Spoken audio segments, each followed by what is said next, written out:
Thank you all for coming. And furthermore, and even more important, thank you for your patience.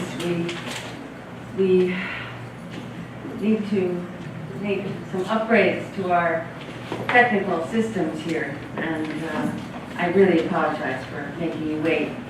Before we begin, I'd like to tell you that we're happy to have you. My name is Penny Wright. Some of you I know, some of you I don't know, but I'm in charge of adult programs here, and we have a lot that we offer. And on the table, as you walk in the door, if you don't live in our library district, take one of our newsletters, because it's for September and October. We're happy to have you at our programs no matter where you live. We also have set out some flyers of possible interest to you. There's a lot more going on, but Joanna singled out some of the things that might appeal to this audience. You can take a calendar that has the whole month of October. A couple of things I just wanted to mention. Martha Potter, who I believe lives in Sag Harbor, is going to talk about the Constitution in a couple of weeks. That should be interesting. And another speaker who we have, and he's not coming until November, but I really want to mention him to you. He was here last year talking about World War I. He was one of the best speakers I've ever heard anywhere. And his name is Michael Barnhart. And so I said, would you come back and talk about anything? He said, okay, I'll come back and talk about World War II. So it's not until November 16th, but just make a note, a mental note, to try to come if you're able to do that. The other thing that I wanted to mention is that Martin Levinson, Ph.D., our speaker today, is also the host, the moderator, for a really, what we think is a very fine series of discussions about foreign policy. And so there have been talks about Brexit, about South America. The other day there was one about Afghanistan and Pakistan. And the last one of this year is about, and I know your ears will perk up, nuclear security. So, and that is on October 23rd. Make a reservation for this. It's in Cooper Hall. It's not a huge room. It's a very pleasant venue for these. And they consist of sort of half-hour film about the subject at hand, and then a moderated discussion. And I know some of you have come, and we have really gotten good feedback from those of you who have been here. So today, we were lucky to have Martin Levinson agree to come in and talk about JFK. Some of you know about Martin Levinson, but for those of you who don't, wanted to mention that Martin Levinson grew up in Brooklyn, and he actually wrote a book about growing up in Brooklyn, which I read. It was fun to read and interesting. And so he's lived in New York and Long Island all of his life. He's worked as a school teacher and school administrator, and is currently the president of the Institute for General Semantics, which is a think tank based in New York City. He holds a Ph.D. in organizational studies from NYU, and is the author of 9 books on topics that range from academic research on drug problems and policies to social satire. He is also a member of the Authors Guild and the National Book Critics Circle, and the book editor for Etc., a review of general semantics. It's a great pleasure to have him. Please welcome Martin Levinson.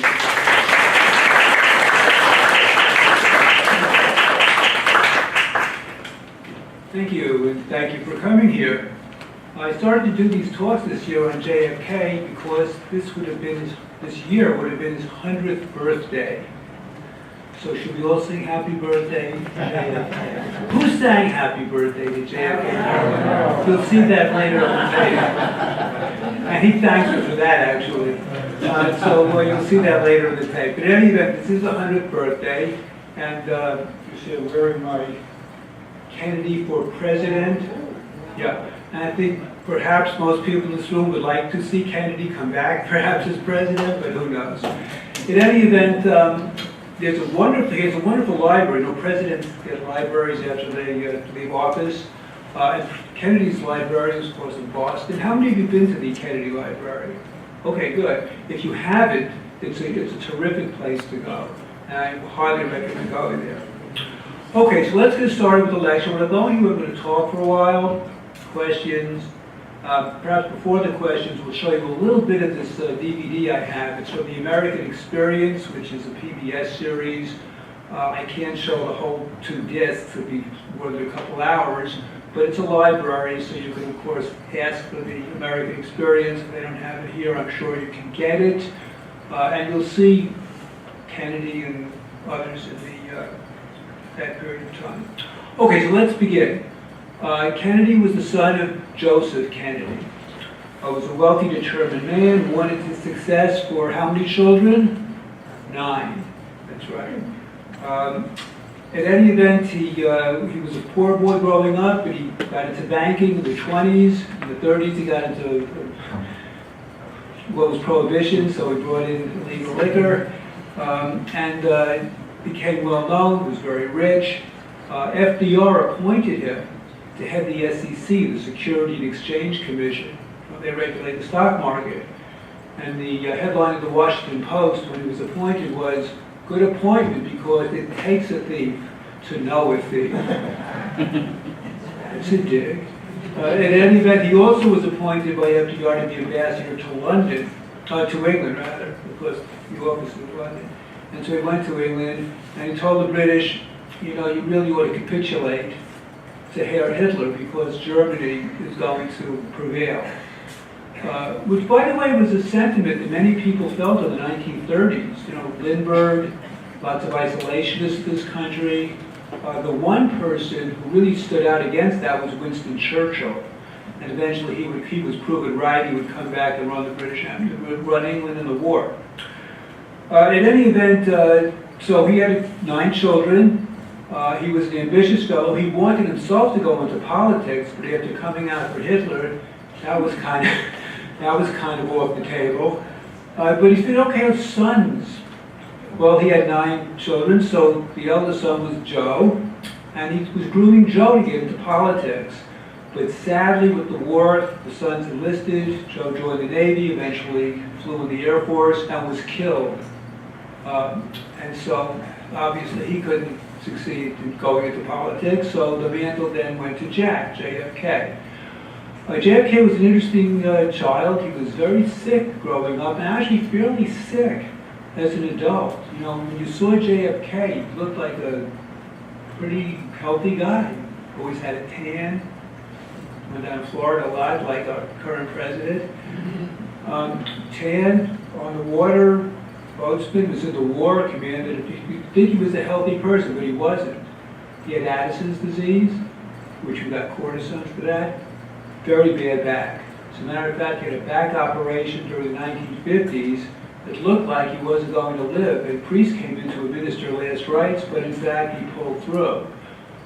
Very stoic. One of the real good qualities of JFK was his stoicism. Rarely complained, even though he was in a lot of pain a lot of the time. You'd never know it.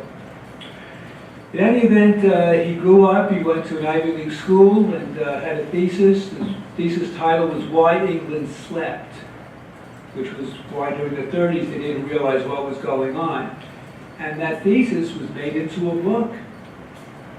It was an undergraduate thesis, and it was a pretty big seller. And so I asked myself, because I also published books, how could a college kid get a book? It was a big seller. And the answer is, of course, is often not so much what you know, but yeah. And so his father knew a lot of publishers, so he got the book. His father also was able to get him into the service, because in fact, when he went to try to go into the Army in World War II, they rejected him. He failed his physical. And then he said, well, I'll go into the Navy. And his father said, let me make a call. And so got him into the Navy. He served as an intelligence officer in Washington because they didn't think he was fit enough to go into a position where we'd have to do physical stuff.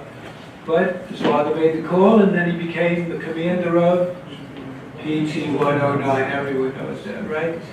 And then, so one of the patrols in the South Pacific, what happened? Japanese destroyers sliced the ship in half. Ship went down, a couple of guys were killed right away, and Kennedy swam with a wounded man 2 miles to an island, this was with a bad back, and was rescued, and was a hero. And of course, being a hero, if you want to go into politics, it's the best thing you can do is be a war hero. You know, Teddy Roosevelt, San Juan Hill, that's what kind of made Teddy Roosevelt, brought him to the national stage. Of course, what made him president was McKinley was shot. You can't always plan those things. Also, you can't plan on being a hero. The war was there, Roosevelt was there, the war was here, Kennedy was here. In any event, Kennedy came back after the war, and the father said, well, now you need to go into politics. And Kennedy said, I'm ready. And so he went into politics, and he was from Boston, so he ran for Congress in Boston. And he won the congressional seat that his grandfather held, grandfather on the mother's side held, and he became congressman at 29. And he really wasn't all that interested in being a congressman. He spent a lot of his time in Hyannisport, where the family had a place, and in Palm Springs in Florida, where right by Mar-a-Lago, where these presidents and politicians like Florida, which I can understand that. But he went back and forth, which is why I had the tan all the time, because he was in Florida lots of times. In any event, he was in Congress. He ran 3 times, won all the elections. And then when you're finished as congressman, what's the next step up? Right. So he figured he would run for Senate. He ran for U.S. Senate and won. And then he figured, well, senator, what's the next step up from senator? President. But most of the presidents have been married. And he didn't have a wife at the time, so he had to look around for a wife, and he found one. Jacqueline Bouvier Kennedy, who was born in Southampton, right here. So that's interesting.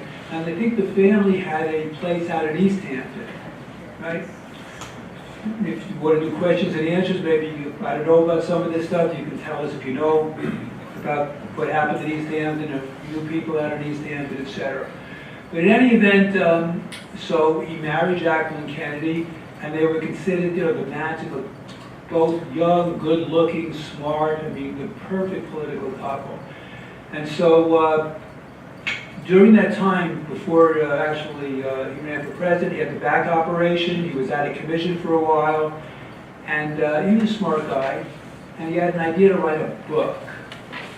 And the book, probably some of you know it, it won a Pulitzer Prize, Profiles in Courage. That's a book I highly recommend, particularly today when you see so few profiles in courage. And the profiles in courage are about 6 senators who, for personal reasons and for their own moral reasons, bucked the establishment, put their own political careers in jeopardy by taking unpopular stands that they believed were right. I mean, you really don't see that today. But in any event, he got the idea for the book. The book was published. Which I said won the Pulitzer Prize.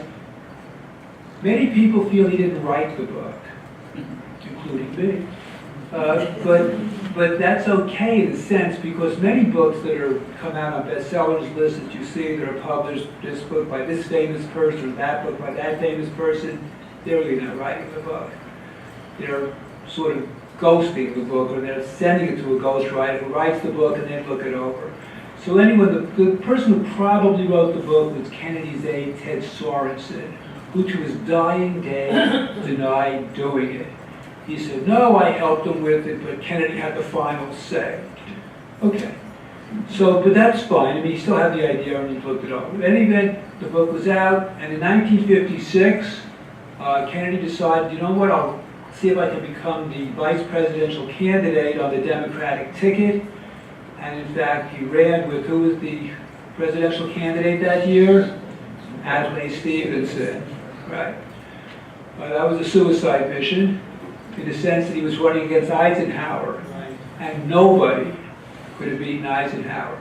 As a matter of fact, when Eisenhower left the army, both the no one knew if he was a Republican or a Democrat, and both parties were asking Eisenhower, please join our party.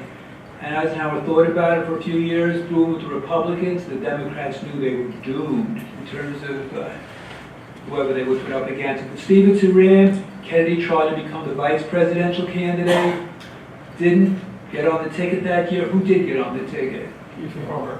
Very good. Estes Kiefer was on the ticket that year. But what it did do, because Kennedy made the nomination speech for Stevenson, it brought him to the national stage. And so Kennedy became well known in the country, and in 1960, after running again for Senate and winning, he decided to run for president, and of course he ran against Richard Nixon. And one of the reasons people say that Kennedy won that election, and I'll tell you why he might not have actually won it, but he did win it, was because of the debates.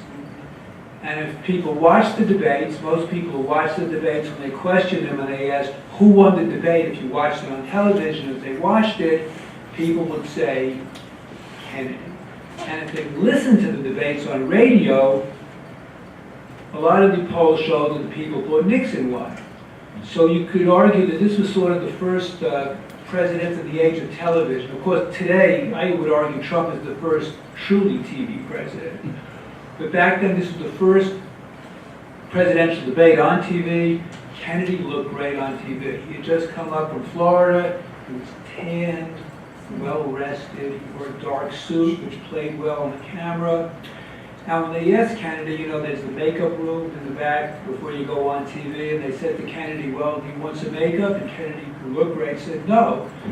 And they asked Nixon, can we make you up?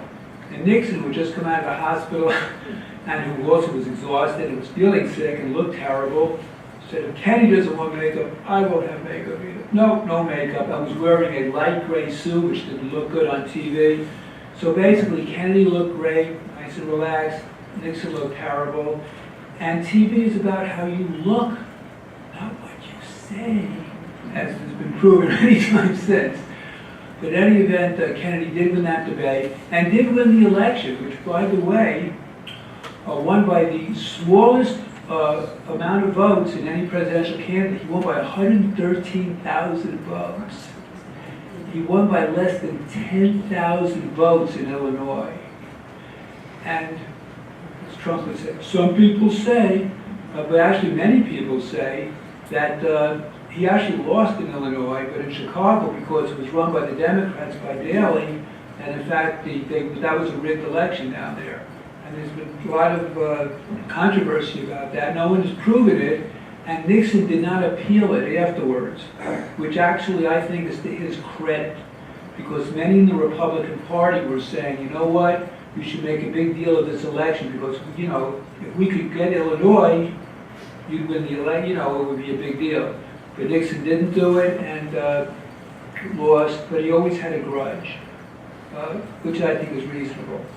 In any event, Kennedy then became president, and he made the famous inauguration speech, which I'm sure you can quote the famous line, yes, not what you can do for you, well, that's what you can do for your, yes, not what your country can do for you, but what you can do for your country, which you really don't hear these days.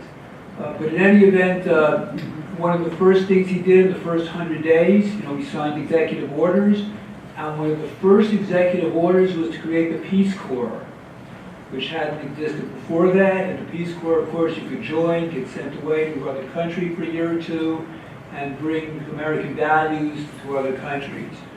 He also created what would later become the National Endowment for the Arts. He and his wife were big supporters of the arts. They were intellectuals. Kennedy praised intellectuals, which you really don't hear in American politics. You know, we're from New York, and so there's more of an emphasis on intellectuality in this area, but in the rest of the country, it's actually better to run against it. You know, what are these intellectuals know? So in any event, but Kennedy was out there promoting intellectualism and artistry.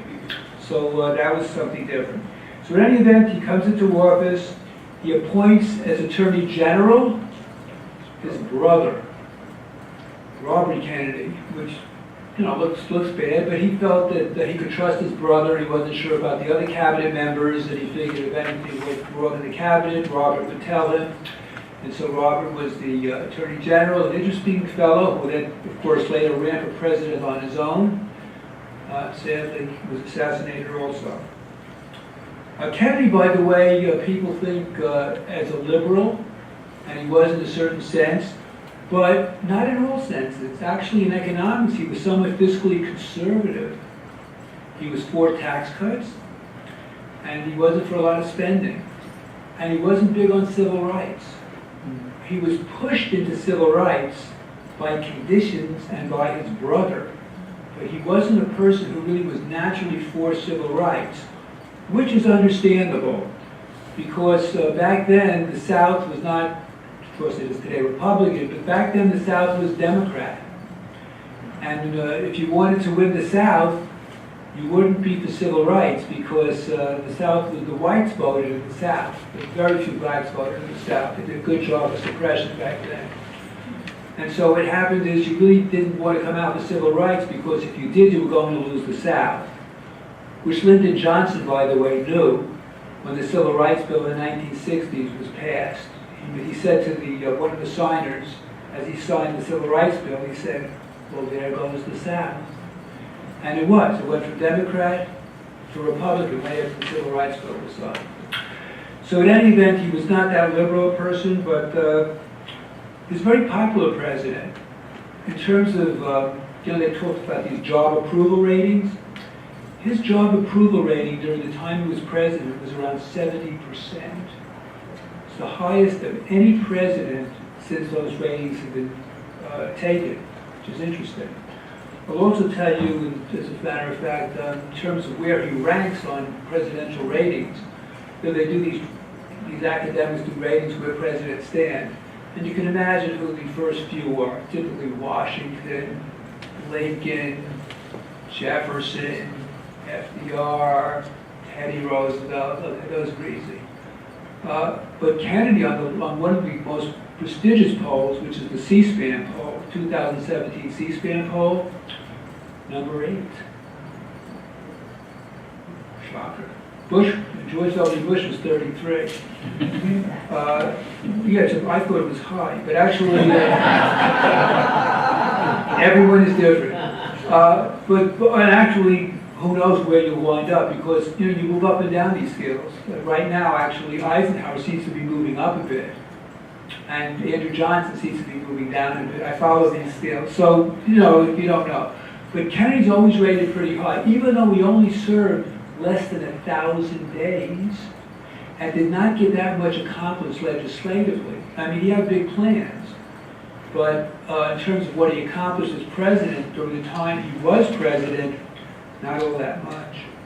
So then anybody comes into office, and then crisis right away in the first 3 months, and of course, I think this audience is old enough to remember the Bay of Pigs, right? And the Bay of Pigs was an operation that was thought up by the CIA, and they came to Kennedy and said, this is a good operation for us. We have these exiles who Castro threw out of Cuba, living in Florida. They want to go and invade Cuba. They'll go down, they'll invade Cuba, we'll get them over there, they'll do the invasion. The people will see Castro's being invaded, Cuba's being invaded, and the people will rise up and overthrow Castro, who's a communist, and we don't want him down there. And Kennedy thought, I don't know, this sounds like sort of a harebrained plan to me. I don't think that's such a good idea. Well, they said, well, look, we presented this to Eisenhower. He thought it was okay. Well, he really didn't, because he didn't do it. But they pushed and pushed and pushed, and finally he agreed reluctantly. But he agreed. As Truman said, the buck stops here. And he agreed, and so they did the Bay of Pigs operation, which was a failure. They got more than 1,000 guys over there. The Cuban Army and Air Force resisted them. The CIA then said to Kennedy, look, first day, this looks like it's not going well. We need to get the American Air Force in and start bombing Cuba. And Kennedy said, I'm cutting my losses. No more, we lost, I don't want to get more involved, that's it. And then he had to go on television and admit to the country what he did. We tried something, we failed, which made him look bad to the country and also made him look bad to the world and look bad to Russia. our enemy back then. Remember the Cold War? Remember the 1950s going under your desk because they thought, oh, the bombs are going to be coming. We're safe under our desk. How crazy is that? But in any event, yeah. So Khrushchev thought, Jesus, Kennedy's not that bright. I can take advantage, and he did later on with the Cuban Missile Crisis. But in any event, the Bay of Pigs worked out badly. But Kennedy apologized, and the administration went on. Right after that, remember Alan Shepard, right? The Freedom 7, the Mercury capsule up into space. And 4 months later, Kennedy announced by the end of the decade, we will put a man on the moon. I mean, that's a tremendous thing that he did, and we did. And we also remember back in the 50s and 60s, all this emphasis on science, not finance, but science. It was really quite amazing. Okay, then how many of you are watching the Ken Burns thing on Vietnam? Yeah. So Kennedy, of course, is a player in that, right? Vietnam, you could argue, started, well, I haven't been watching it, so I don't know what they're saying. But certainly Eisenhower, after 1954, when the French pulled out, we decided to prop up the South Vietnamese, and Eisenhower and Kennedy continued the policy, where he put in more advisors than we had before. And so I don't know where you're up to in Vietnam, but the question always is, what would have happened if Kennedy lived? Would we have had the Vietnam War? Would you put in more people? Would you have found out a way to get out? And the answer is, who knows? You could argue either way. I'm not sure how I'd argue, but I mean, what happened, happened. Then another thing happened, in East Germany. Well, after the war, Germany was divided into West Germany and East Germany. And also the capital of Germany was divided, Berlin. Now, where was Berlin located? Berlin was located in East Germany, 87 miles within East Germany. So to get to West Berlin, which was Free Berlin, you had to travel 87 miles through East Germany. Now, what happened is a lot of the Berliners, the East Berliners, who were living across from West Berlin, saw West Berlin was prosperous. The city was capitalist, nightclubs, things were happening.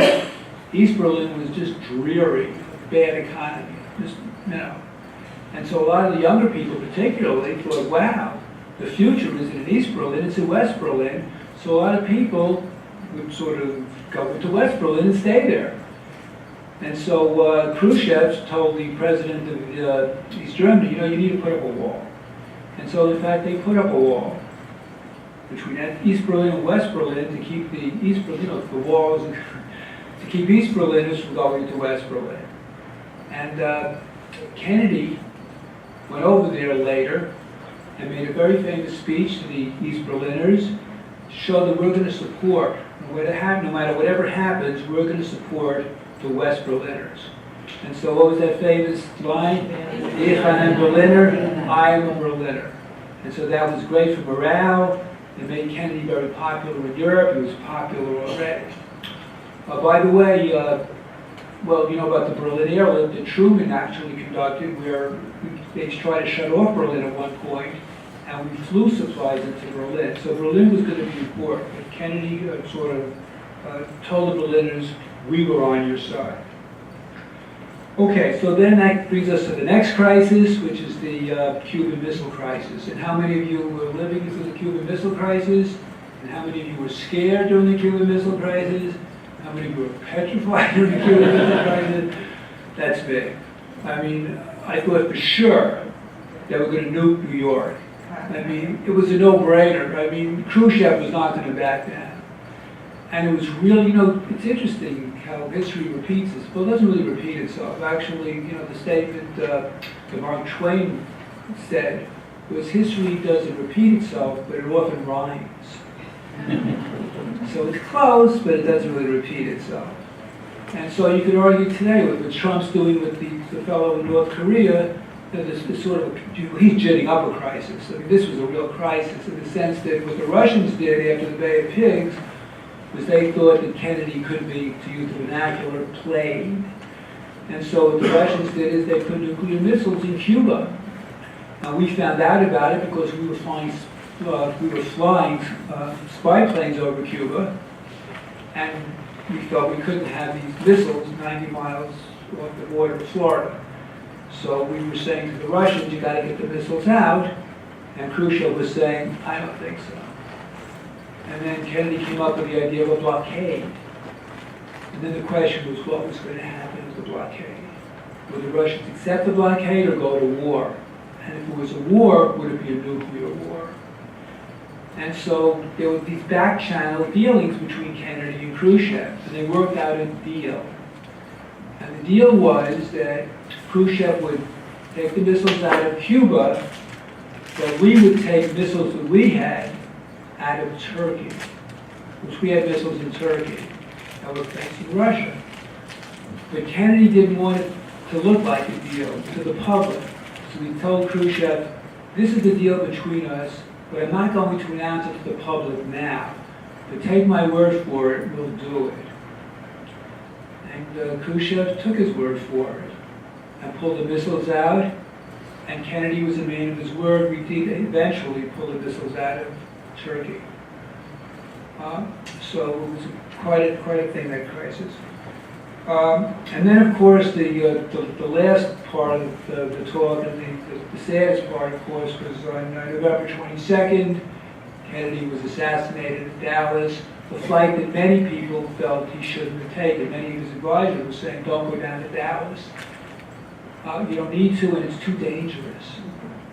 They didn't think he was going to be assassinated, but they had worries about his physical safety, because people were taking the ads out of the paper against Kennedy, not to say they'd kill him, but there was a real vicious anti-Kennedy feeling down there, and they felt that they shouldn't go. But he felt he needed politically to make the trip, and there was a lot of bad luck for Kennedy. One of the bad luck things was the weather was nice. Had the weather not been so nice, it was raining, there would have been a bubble on the car, and the guy couldn't have taken the shot, or the guys, as we'll talk about, couldn't have taken a shot. Also, Kennedy was wearing a back brace, which kept him erect.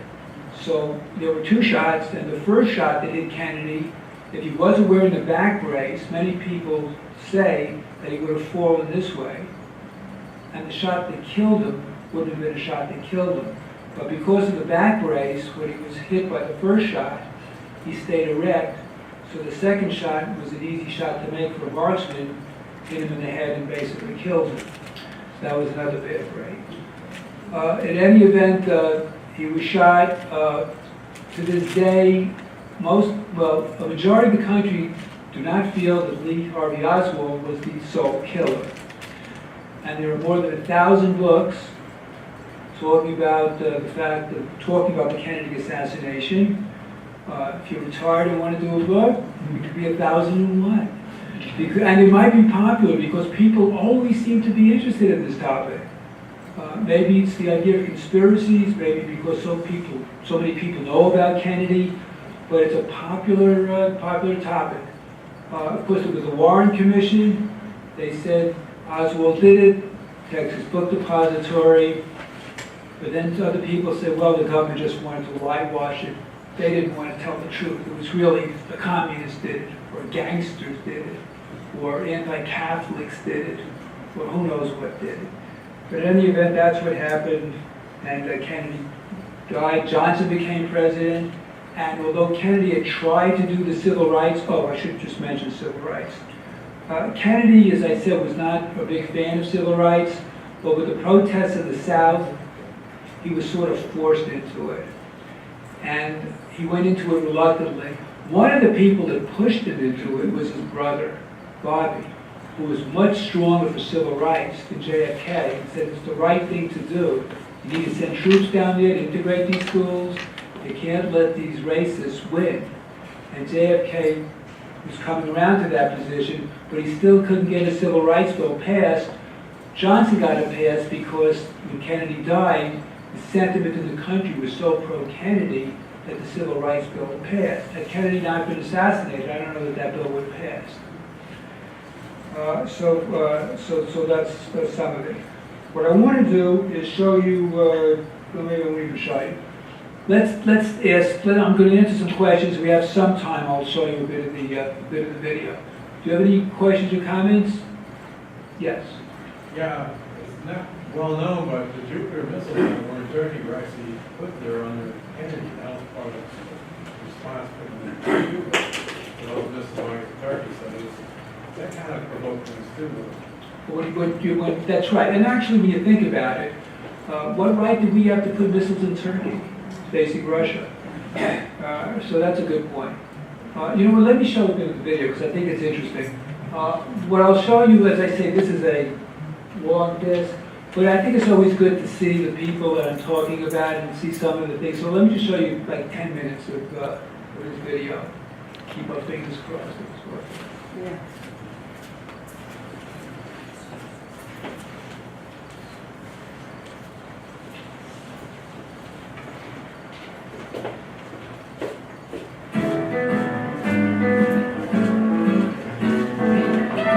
The Kennedys were everything everybody wanted to be. It had this aura of glamour and brains and power and energy, and they're having fun. And in this town, there's always the desire to be in and be close, no matter how dull the president. But when the president is not dull, but is glamorous and exciting, and his wife is beautiful, and his kids are gorgeous, and everybody's playing touch football, and their movie stars. Holy smokes!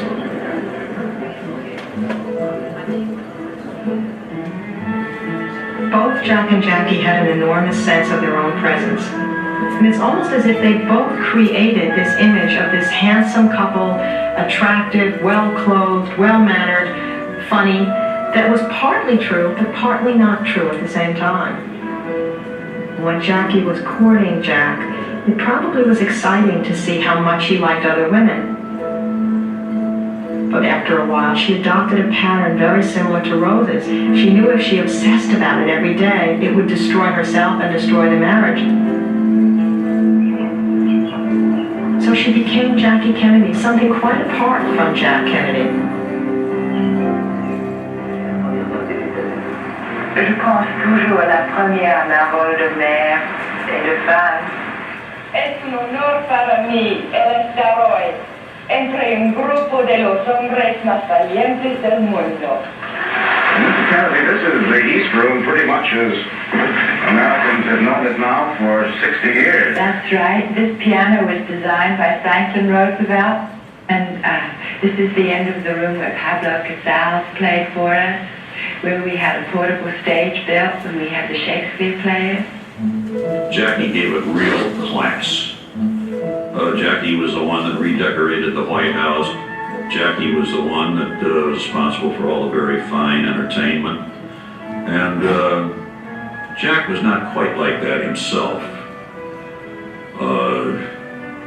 Jack had a piano, could sing the Wearing of the Green as well as any Irish revolutionary you ever came across in your life. But Jackie sort of gave this kind of fragile, delicate Limoges china feeling to the White House. He loved politics. She hated politics. She didn't want any part of politics. She didn't like the political people. But when it came to being out there all dressed up in her evening gowns, she was right there. She got enormous pleasure from the celebrity of being First Lady. But then at certain moments when she wanted her privacy back, she would turn it away. And I think she legitimately wanted to keep her children free from that kind of celebrity. So she would find herself alternately, at times, wishing the press would write her up, and other times saying, "Don't touch me, I want you out of here." Jackie had gone on a trip, and she had been trying to control how much picture there could be taken of the kids. And the president called me in one day and said, she's gone now. Now's the time to get the kids. Caroline and John Jr. were the youngest children to live in the White House in the 20th century. And the president, like his father before him, fed the press irresistible photographs of his family.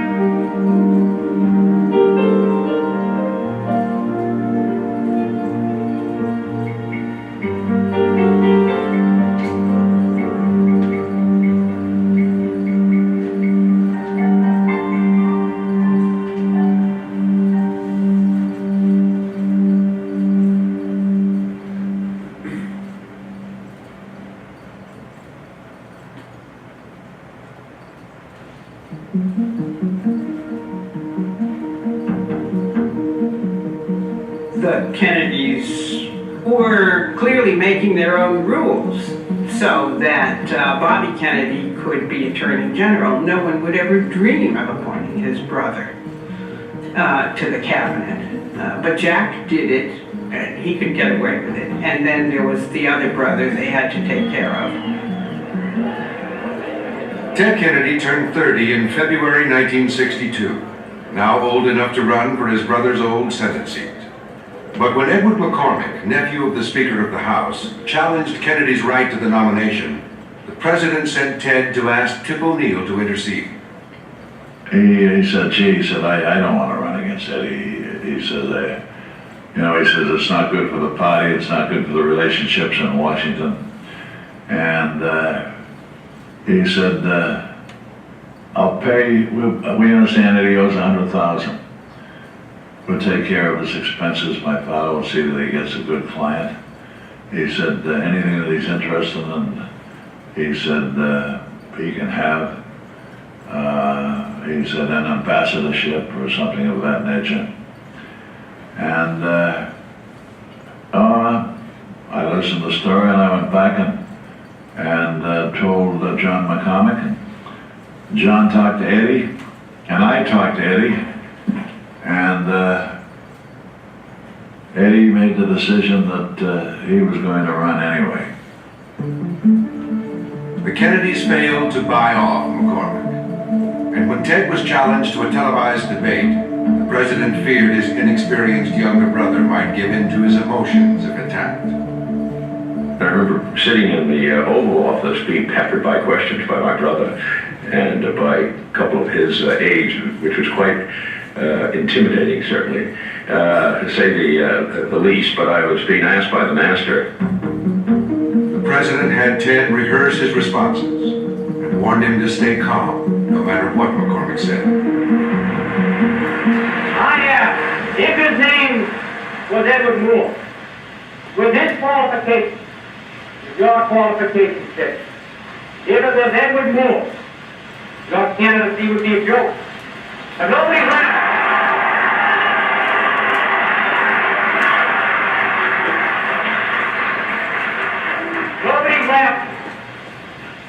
Nobody's laughing because his name is not Edward Moore. It's Edward Moore Kennedy. I say it makes no difference what the name is. McCormick's attack backfired. Ted Kennedy won the sympathy of the audience and the primary. He would go on to face Republican George Lodge, son of Henry Cabot Lodge, the Boston Brahmin John Kennedy had defeated a decade earlier.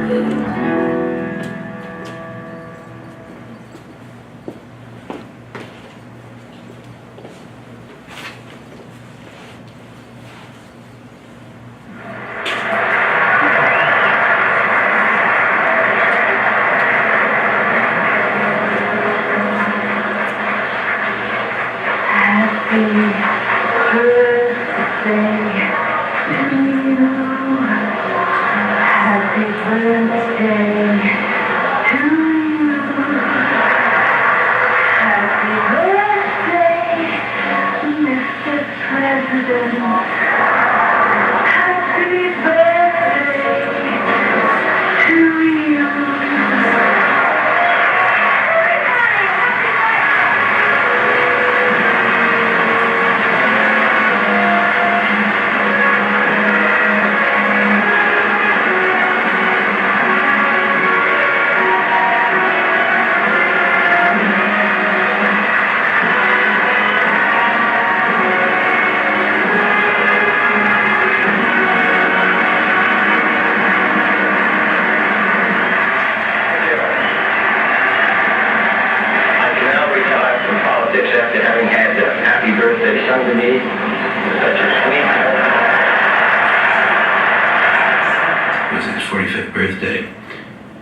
big rally at Madison Square Garden, climaxed by Marilyn Monroe singing Happy Birthday to You.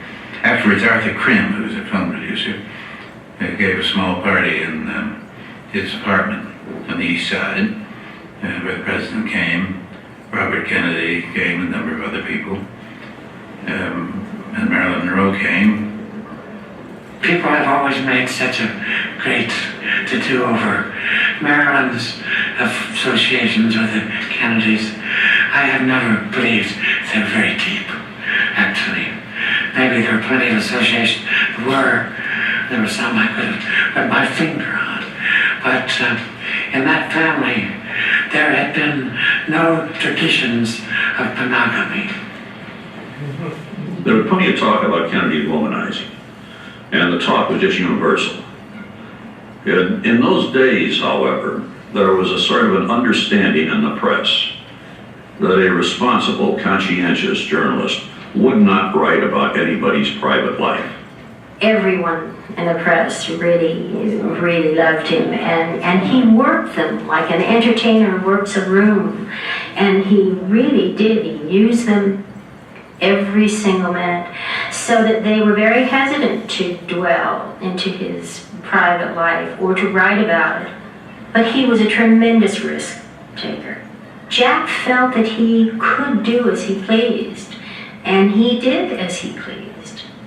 To have a president who cannot control his sexual appetite, who is always taking these reckless risks and cannot stop himself, is not only to threaten the status of the presidency, it also threatens national security. And the truth is, everybody knew it, and nobody could stop him. But in the spring of 1962, Kennedy's risky behavior began to catch up with him. The FBI director, J. Edgar Hoover, asked to see the president alone. He told Kennedy the FBI was aware of his relationship with Judith Campbell, and that Campbell was also friendly with crime boss Sam Giancana. Hoover warned of possible blackmail.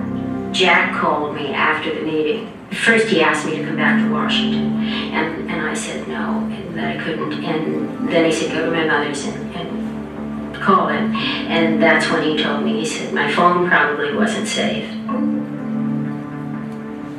Despite Hoover's warnings, Kennedy kept in telephone contact with Campbell for several months. But he stopped his public association with Frank Sinatra, his longtime Hollywood friend who had ties to the mob, and who had introduced him to Judith Campbell in 1960. Kennedy's womanizing was a ticking time bomb throughout that presidency, because if ever one of these women was used by a hostile organization to blackmail the president, it could have brought everything crashing down.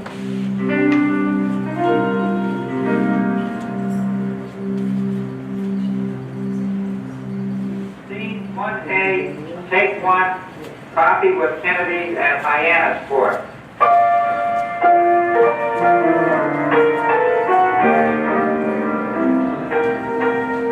By October 1962, Ted Kennedy's campaign for the Senate was in full swing. Here is Ted, our youngest son, in front of his father. You can see Jack, the president now. You can see Bobby, the attorney general, and my daughters.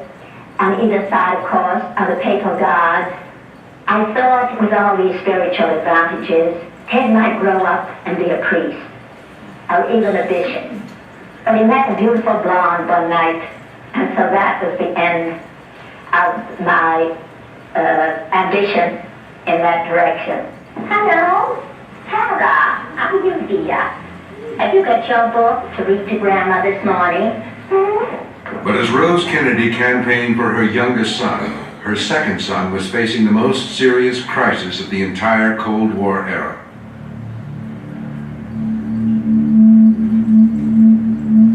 The details of that crisis and Kennedy's handling of it would be examined and re-examined for decades. And its impact upon him would profoundly change the way he and his successors waged the Cold War in the coming years.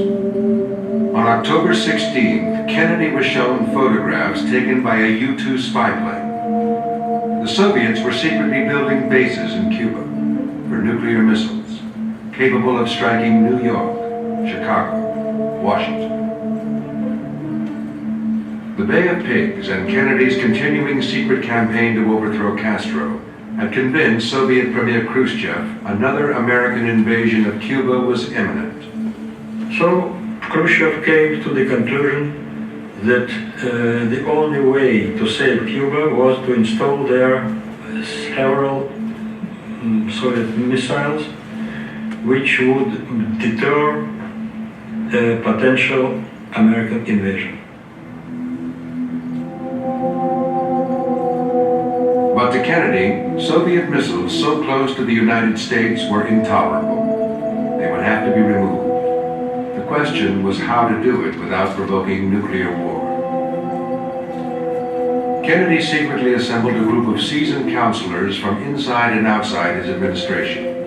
His experience with the Bay of Pigs had taught him not to rely only on the military and CIA, to seek a wider range of opinions.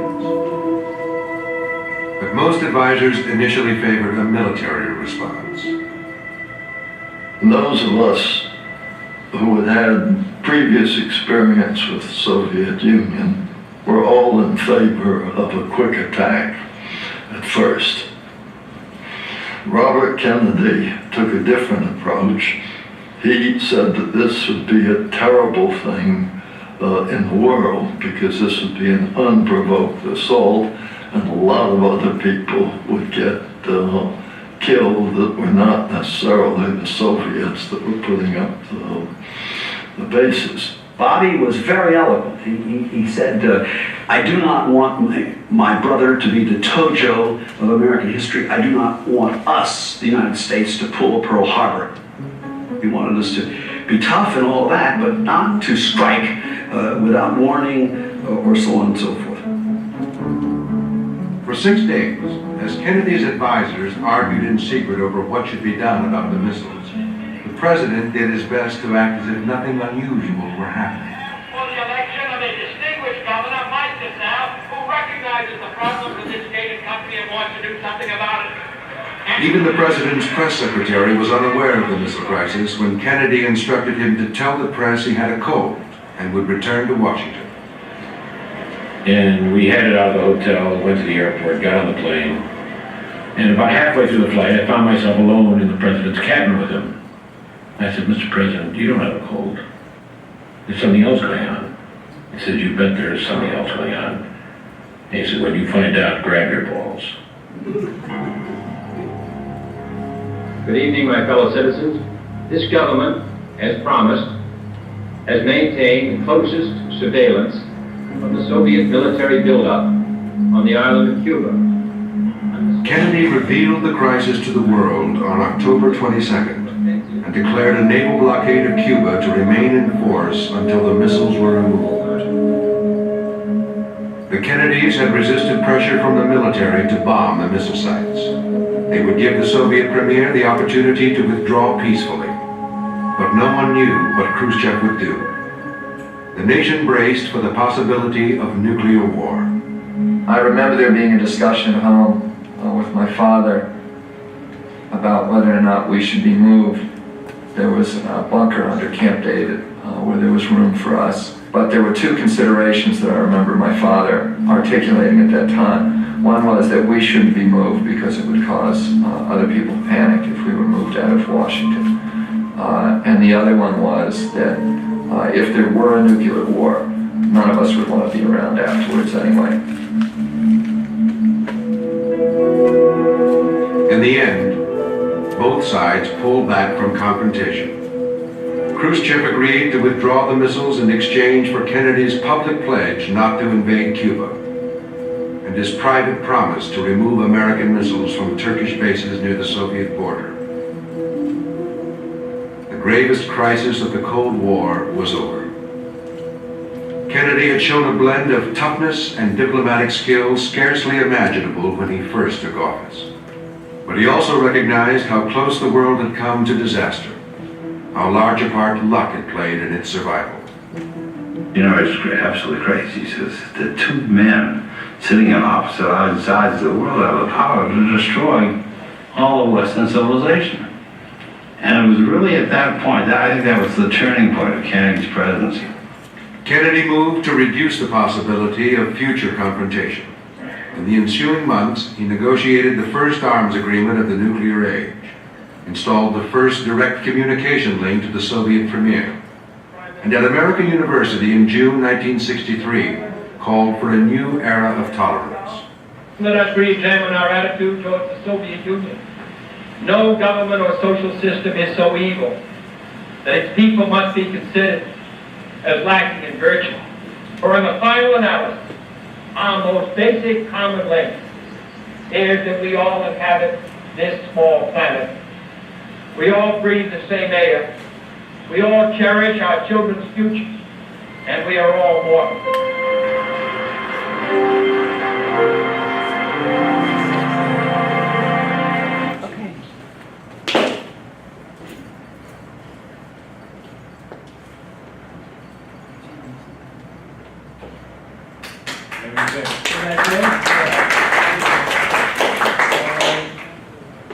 Okay, next more lights.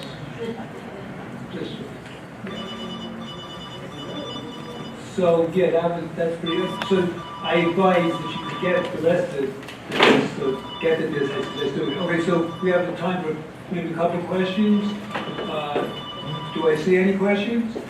Yes. We don't know at the time was that if we had invaded with the Marines and the Army, the Soviets had already put tactical nuclear warheads there, and our guys would have been nuked on the beach. I mean, this would have been so different from the results that we got. And I wish the president would learn. Yeah, well, okay. Thank you. I also was, as Penny said, I'm doing a great decisions facilitation, I guess, next month on nuclear security. So you may want to come to that. Yes.